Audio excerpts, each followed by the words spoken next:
Same steps as before, we're looking for maxes and mins and points of inflection, but now we have a slightly more complicated function.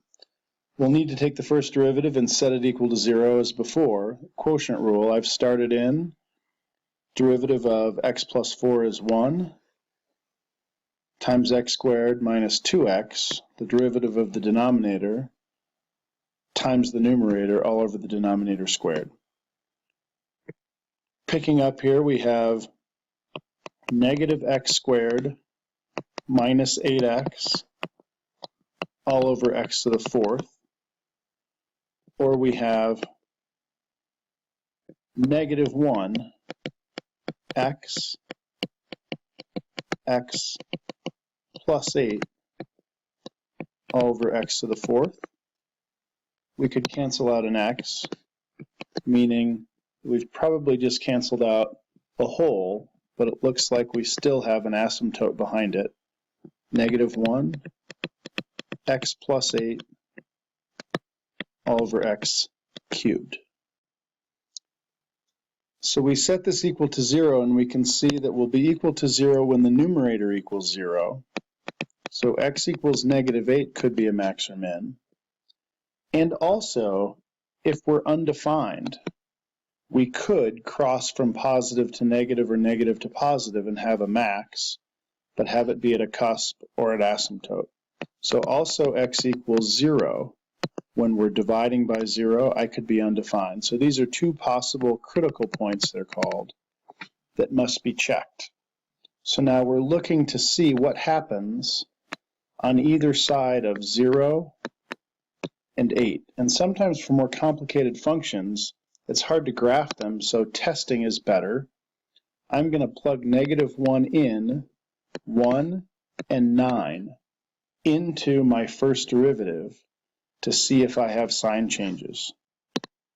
So again, based on when our derivative is either 0 or undefined, I could have a max or a min at 0 and at negative 8. So I'm going to test a number less than negative 8, a number greater than negative 1 but less than 0, and a number greater than 0.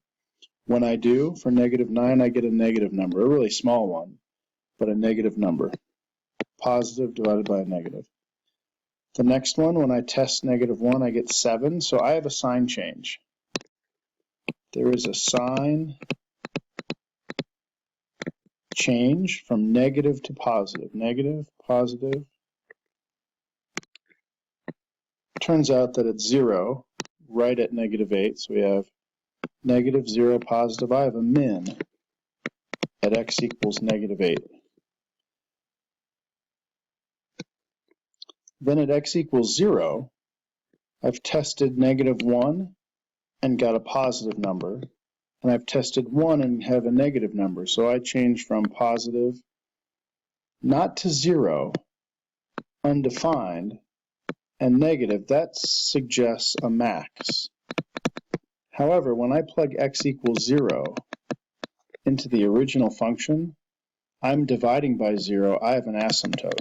So if you think about what this looks like, I'm rising to an asymptote. That would look like a max because I have positive slope, undefined slope, and negative slope.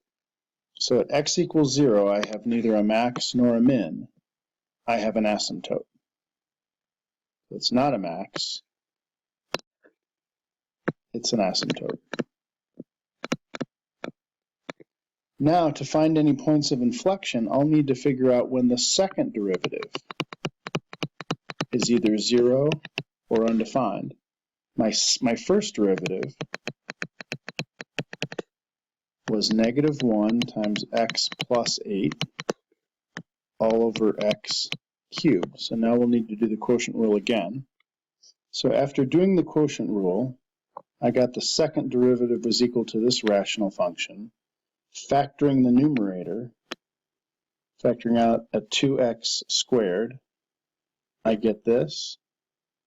So now I can see that I have possible points of inflection at negative 12, because that's where the numerator is 0, and where x equals 0, because that's where the denominator is 0, and therefore I'm undefined. So now I'm going to check those 2 points just like I did the last one. After testing our 3 values, negative 13, negative 1, and 0, we find that at negative 13, our second derivative is a negative number, and at negative 1, our derivative is a positive number. So we have a sign change and a point of inflection at negative 12. At x equals 0, there's no point of inflection because there's no sign change between negative 1 and 1. Positive number and another positive number. So no pi at x equals 0, which makes sense.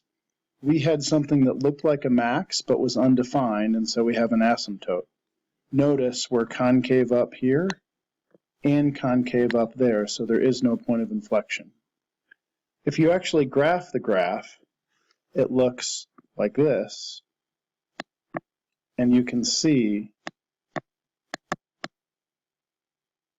the asymptote, the minimum at x equals negative 8, and the point of inflection at x equals negative 12. You'll have to zoom way in to find them, however. It doesn't get too much harder than this problem, so if you succeeded, nice job.